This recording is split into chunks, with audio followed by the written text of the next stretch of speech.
네, 북한이 오늘 아침 2달여 만에 탄도미사일 발사를 했습니다. 의도는 뭐고 또 앞으로 추가 도발 가능성은 없는지 짚어보겠습니다.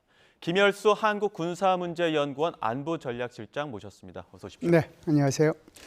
일단 북한이 자강도에 수해 피해가 많다 보니까 비용이 많이 드는 미사일 도발은 좀 유의할 것이다 이런 관측들이 많았었는데 왜 쐈을까요? 예, 지금 말씀하신 것처럼 그렇게 이제 수해 복구에만 계속해서 이제 북한이 전념하다 보면 체제의 위기가 올 수 있는 거거든요. 그래서 뭔가 이제 국면 전환이 북한으로 봐서는 필요했다라고 이제 생각을 하고요. 예. 그런 차원에서 이제 지금 이 미사일 발사를 하지 않았는가라고 봅니다. 이것은 북한 내부의 사정이고요. 예. 이걸 이제 다른 데로 이제 돌려서 보면 지금 한국에서는 이제 엊그제죠. 10일 날 지금 그 한국과 유엔사 회원국 간의 국방장관 회담이 2번째 있었거든요. 예. 작년에 이제 처음으로 있었고 올해 2번째 예. 있었는데 이게 이제 유사시에 예. 유엔사 회원국들이 한국을 이제 위해서 옛날 과거에 6.25 때 했던 것처럼 같이 이제 참전해가지고 이렇게 한국을 방어하고 수호하겠다라고 하는 것이 핵심이란 말이죠. 거 그렇죠. 예. 그게 이제 핵심이고 그리고 이제 오늘하고 내일하고 지금 한국에서는 무슨 일이 일어나고 있냐면은 서울 안보대화라고 SDD가 있는데 예. 여기는 이제 각국의 수많은 이제 국방 차관급 인사들이 여기 옵니다. 그래서 네. 민간인들도 오지만 여기 이제 차관급 인사들이 오고 그러는데 북한으로 봐서는 여기에 이제 대응할 필요가 있겠다 이런 생각을 했겠죠. 그래서 내부에 이제 이런 그 체제의 어떤 결속력을 다지기 위한 목적이 하나 있고 또 하나는 지금 한국에서 일어나고 있는 국방 차원의 그런 이런 여러 가지 행동들, 예. 현안들 이런 것들에 대응해야 될 그런 목적을 가지고 이번에 미사일 발사를 하지 않았는가라고 예. 생각을 합니다. 합참은 이번 미사일 발사가 SRBM이라고 지금 판단을 하고 있는 것 같습니다. 단거리 탄도미사일인데 재원을 좀 파악해 본다면 어떤 게 네, 있을까요? 지금 합참에서 이제 발표는 했어요. 제가 예. 들어오기 전에 이제 뉴스를 다 확인해 보니까 지금 이제 평양 인근에서 발사해서 이게 함경북도 길쭉은 바로 앞에 알섬이라고 있습니다. 여기서 이제 늘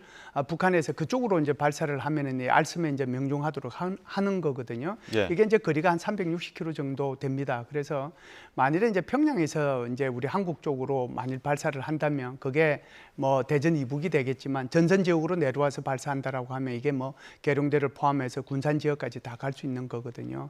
그런 이제 차원이다 예. 이렇게 볼 수가 있죠. 앞서 실장님 우리 지금 국내에서 여러 가지 대북 정책들, 대북 그 대응 방안들 네네. 회의가 있다 보니까 북한이 지금 이런 도발을 하지 않았을까라는 관측을 내놓으셨는데 지금까지는 쓰레기 풍선 보내지 않았습니까? 네네. 왜 하필이면 지금 이 시기에 미사일 도발로 좀 도발 그 형태를 바꾼 걸까요? 지금은 이제 요게 어떻게 보면은 이제 엊그제 9월 9일 그 북한으로 봐서는 정권 수립일이잖아요. 예. 그래서 거기에 이제 대규모 행사를 이제 작년이나 재작년 또는 그 전에처럼 하지는 않았어요. 그러니까 예. 작년 같은 경우는 노농저기 군들이 중심이 돼가지고 열병식도 했거든요. 올해는 예. 열병식은 안 하고 거기에 이제 9월 9일 그 행사만 이제 그냥 했단 말이죠. 그 대신에 이제 김정은은 여기에 연설도 안 하고 따로 자기네들 거기 당정군 간부들만 모아가지고 핵무력을 계속해서 지속적으로 발전시켜야 된다라는 그런 내용의 얘기만 했거든요. 그럼 지금 말씀하신 것처럼 북한으로 봐서는 계속해서 7월 말에 있었던 이 대규모 수해에 대해서 계속해서 이렇게 가다 보면 체제 위기가 올 수 있는 거예요. 그래서 방향 전환이 필요하다. 그래서 방향 전환을 9월 9일 이 구구절을 중심으로 해가지고 방향 전환을 하지 않았는가 이렇게 생각을 합니다. 예. 그래서 240mm 신행 방사포 검수 사격하는데도 김정은이가 참관을 했고 예. 구구절 할 때도 김정은이가 단독으로 이 연설을 하면서 이제 지금 이 핵무력을 지속적으로 정강시켜야 된다고 얘기를 했고 그리고 이제 오늘 이렇게 미사일 도발을 한 거죠.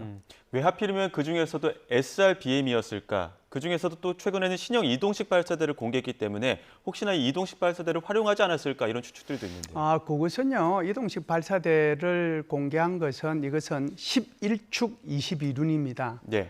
죄송합니다. 12축, 예, 12축 24륜. 24륜입니다. 예. 그래서 그래서 12축 24륜이었는데 저것은 지금까지 북한이 단 한 번도 공개한 적이 없거든요. 예. 그래서 우리가 이제 흔히 알고 있는 ICBM이라고 하는 화성 17형 그것은 11축 22륜이에요. 예. 이제 그거보다도 이제 축이 하나 더 늘어났고 바퀴는 2개가 더 늘어났잖아요. 예. 그래서 저 바퀴가 늘어난 이유는 사실 그 미사일의 길이하고 중량 거기에 따라서 이제 길이가 달라지거든요. 그러니까 지금 이제 북한이 발사했다라고 생각하는 이 SRBM 같은 경우는 통상 4축 8륜 또는 5축 10륜 작죠. 예. 그러니까 이제 그것이 사거리가 얼마나 되고 중량이 얼마나 되느냐에 따라서 이것이 이제 늘어나고 줄어들고 하는 거기 때문에 이번에 공개했던 북한이 12축 24륜의 ICBM용 미사일 발사대는 이번에 사용하지 않은 것이죠. 예. 그럼 앞으로 추가 도발은 어떻게 될까요?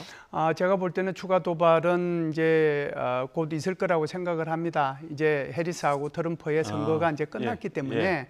이제 11월 5일이면 선거 있잖아요. 그래서 예. 그 전에 제가 예. 볼 때는 북한이 정말 대행 도발을 할 가능성이 있지 않은가. 뭐 그 대행 도발 속에 지금 말씀하신 것처럼 ICBM을 북한이 시험 발사할 수도 있는 거고 제7차 핵실험을 할 수도 있는 거고 북극성 4형, 5형 한 번도 시험 발사 안 했는데 그것도 할 수 있는 거고 그리고 예. 여전히 실패했던 북한의 그 정찰위성 발사도 하지 않겠는가 이런 생각은 합니다. 예. 어제 말씀하신 것처럼 그 미 대선 해리스 트럼프 첫 TV 토론 있지 않았습니까? 네네. 김정은 위원장도 봤을까요? 제가 볼 때는 뭐 100% 보지 않았을까라고 어떻게 봤을까요? 생각을 합니다. 그 중에 예. 이제 해리스가 북한에 대해서 언급한 거하고 트럼프가 이제 북한에 대해서 언급한 걸 아마 유심히 봤겠죠. 예. 그래서 해리스 같은 경우에는 지금 북한을 이제 독재자로 규정을 한 거잖아요. 예. 그리고 이제 트럼프가 이런 독재자한테 알랑거리고 그랬기 예. 때문에 사실상 아첨을 하지만 그 독재자들은 오히려 당신을 이용한다라고 얘기를 했거든요. 서로 그런데 러브레터를 보냈다 이런 얘기도 그렇죠. 하셨고요. 러브레터도 보냈다라고 얘기를 했지만 그 이제 트럼프 같은 경우는 그러지는 않고 예. 김정은이도 나를 두려워한다. 만나고도 싶어 하지만 그렇게 얘기를 했단 말이죠. 그래서 뭐 어떻게 생각하면 오늘 미사일 쏜 게 이게 또 김정은이가 이게 뭐 내가 나를 두려워한다고 이제 나 절대로 두려워하지 않아 뭐 이런 차원에서 미사일 발사했다라고 생각할 수도 있습니다. 예. 네. 그러니까 어제의 어떤 토론 내용들을 보게 되면 트럼프 후보가 김정은이 날 두려워하고 있다 이런 부분에 대해서 김정은 위원장도 내가? 라고 하면서 오늘 도발의 가능성도 있다라는 그렇죠. 또 측면도 말씀을 주셨는데 자 그럼 어제 미국 대선만 두고 본다면 어제 미 대선 트럼프 대 해리스 승자는 누구라고 보십니까? 뭐 이거는 뭐 거의 해리스라고 봐야죠. 이제 지난번 이제 트럼프하고 바이든 할 때는 거의 뭐 7.5 대 2.5 정도의 그런 이제 75% 25% 차이로 트럼프가 이겼다라고 생각하면 어제 같은 경우에는 63대 37 뭐 이런 정도니까 뭐 더블 스코어까지는 안 가더라도 굉장히 차이가 많이 나는 거잖아요. 그래서 어떻게 보면은 이 공화당의 입장에서 보면은 야당이기 때문에 공격자의 입장에 서게 되는 거고 지금은 이제 해리스 같은 경우에는 바이든의 2.0을 수행해야 되는 그 수세적 입장에 가야 되는데 어제 토론하는 걸 보면 완전히 이제 역전이 됐다라고 생각을 해야죠. 그래서 오히려 해리스가 더 공격하는 쪽에 있었고 트럼프가 이제 여기에 대해 끌려다니면서 계속해서 수세에 몰리는 그런 이제 형국이었거든요. 그래서 제가 볼 때는 뭐 해리스가 어제 이 토론에서는 승리하지 않았는가. 이것이 투표의 결과로 반드시 이어지지는 않는다고 하더라도 전체적으로 보면 한 10% 이상의 차이가 이렇게 나면 그것이 선거 결과에 한 1% 정도 영향을 미친다라고 생각을 하거든요. 그래서 어제 같은 경우는 한 30% 넘게 차이가 났기 때문에 3%가 이렇게 이동할 거라고 생각은 하지는 않아요. 초박빙으로 가긴 하겠지만 그래도 아직까지 선택을 하지 못한 그런 중도층의 유권자들한테는 일정 부분 영향을 미칠 수 있다는 측면에서 보면은 해리스가 다음 선거까지 좀 유리한 그런 결과를 끌고 갈 수 있지 않을까 그런 생각을 합니다.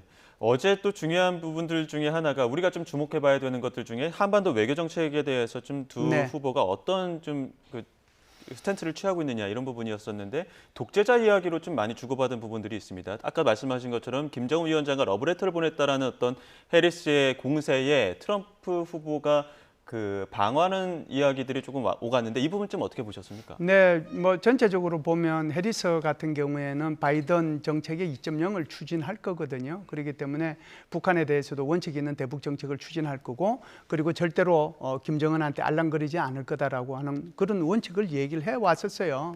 그리고 이제 트럼프 같은 경우에는 뭐 이 김정은하고 잘 지냈고 핵무기 가지고 있는 국가하고 잘 지냈고 그리고 그도 나를 그리워할 거고 그렇기 때문에 만날 거다. 뭐 이런 식으로 얘기를 하잖아요. 대북 정책은 이제 그렇게 갈 건데 중요한 것은 이제 한국과의 이제 정책이 중요하지 않겠어요. 사실상 이제 어떤 이제 사람들은 또는 이제 정부 입장에서 보면 누가 대통령이 되더라도 뭐 대한반도 정책이나 대한국 정책은 큰 변화가 없을 거다라고 생각을 하는데 제가 생각할 때는 좀 달라요. 왜 그러냐면 트럼프가 대통령이 될 경우하고 해리스가 대통령이 될 경우는 많이 차이가 난다라고 생각하거든요. 예. 해리스가 대통령이 될 경우에는 그냥 지금 바이든 행정부 2.0 정책이 그대로 옵니다. 그런데 트럼프가 대통령이 될 경우에는 좀 차이가 있는 것이 계속해서 트럼프 대통령이 이야기해 왔던 것이 방위비 분담금 정액시켜라. 주한미군 감축도는 철수 얘기를 했죠. 그리고 이제 북한과는 이거 핵 협상으로 가게 되면 핵 협상이 그냥 비핵화 협상으로 가는 것이 아니고 핵 군축의 협상도 있을 수 있단 말이죠. 그러니까 많이 차이가 있을 수 있는 거죠. 단 정부에서는 여기에 대해서 누가 대통령이 되든지 간에 똑같다라고 얘기할 수밖에 없죠. 예. 그러나 제가 볼 때는 세부적으로 그것이 이제 대통령실 차원이든 외교부 차원이든 국방부 차원이든 누가 대통령이 될지에 대해서 수많은 시나리오를 갖고 이미 대책들을 다 강구를 해놓지 않았을까 이런 생각은 합니다. 그 마지막으로 어제 그 말씀하신 것처럼 외교 동맹과 관련해서 트럼프 후보는 경제적인 이해관계를 굉장히 강조했던 것 같고 네네. 해리스 후보 같은 경우는 명분을 중시했단 말이죠. 네. 이런 부분에서 봤을 때 해외전, 뭐 우크라이나전도 그렇고 지금 가자 문제도 그렇고 이런 문제에서 지금 두 후보의 어떤 뉘앙스는 어떻게 바라보십니까? 해리스 같은 경우에는 가치 연대에 이제 중점을 두고 있는 거죠. 자유, 민주, 인권, 이제 법치 이런 데다가 초점을 둬서 그 국가들과 같이 연대해서 이것을 자유민주주의를 지켜나가야 된다. 그리고 이 미국이 세계의 리더라고 하는 거 그것을 예. 보여줘야 되고 그렇게 해왔고 앞으로도 그렇게 해가야 된다. 우리 미래에.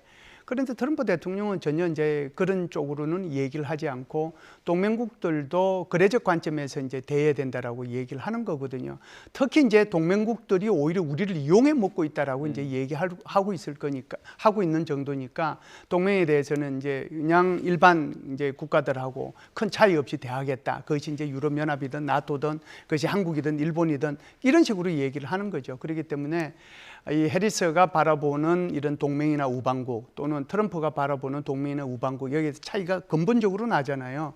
이것이 실제로 누가 대통령이 되느냐에 따라서 정책으로 나타날 것이기 때문에 트럼프가 대통령이 될 경우에는 굉장히 안보 정세가 좀 불안해질 가능성이 전체적으로 있다 이렇게 볼 수가 있죠. 예, 알겠습니다. 여기까지 듣겠습니다. 지금까지 김열수 한국군사문제연구원 안보전략실장과 함께했습니다. 고맙습니다. 감사합니다.